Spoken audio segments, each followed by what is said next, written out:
En aquests moments de crisi, insisteixo, amb un ajuntament sanejat, com el que tenim a Sant Vicenç dels Horts, ens presenteu uns pressupostos els menys socials dels darrers anys, amb el manteniment de la pujada de l'IBI, que fàcilment es podia revertir, que carrega d'impostos a la gent. Per això nosaltres votarem en contra. El vot de Junts per Sant Vicenç serà contrari a aquests pressupostos.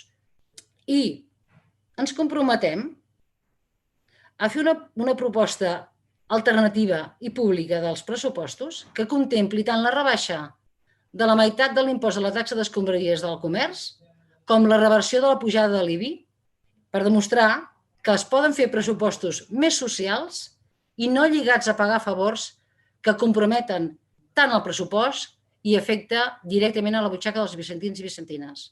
Per tant, nosaltres votarem en contra i us demanem que no interpreteu ni feu propaganda de coses que els números després desvellen que no són certes.